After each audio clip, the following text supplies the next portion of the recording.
প্রার্থী বিপ্লব মিত্র ইটাহার বিধানসভার বিভিন্ন এলাকায় রোড শোর মধ্যে দিয়ে নির্বাচনী প্রচার সারেন।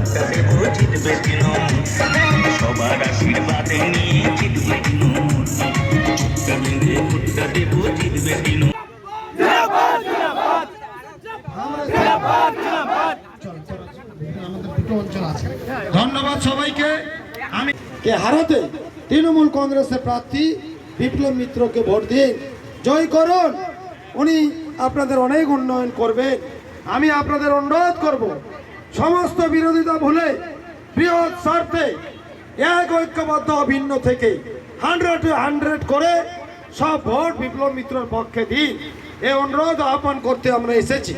আমরা পাড়াহরিপুরবাসীকে অনুরোধ করব যে মমতা বন্দ্যোপাধ্যায়ের প্রিয় প্রার্থী বিপ্লব মিত্রকে বিপুল ভোট দিয়ে জয়যুক্ত করে ওনাকে সংসদে পাঠিয়ে আপনারা আমাদের আরো উন্নয়নের ধারাকে এগিয়ে নিয়ে যাবেন। এই অনুরোধ আপনাদের কাছে রেখে আমরা যাচ্ছি। আমাদের আরো অঞ্চল যেতে হবে, মাত্র একদিন প্রচারের সময় আছে, আপনারা নিজের মতো করে দেখে নেবেন। লড়াই যুদ্ধ চলছে, এই যুদ্ধে জয়ী হতে হবে। 26 তারিখের পরে কোনো বিজেপি আরএসপি মাঠে পাবেন না। 26 তারিখের পরে আবার আমাদের প্রার্থী বিপ্লব মিত্রকে 2 নম্বর বোতাম বিপুল ভোটে জয়যুক্ত সবার আশীর্বাদে নিয়ে জিতবে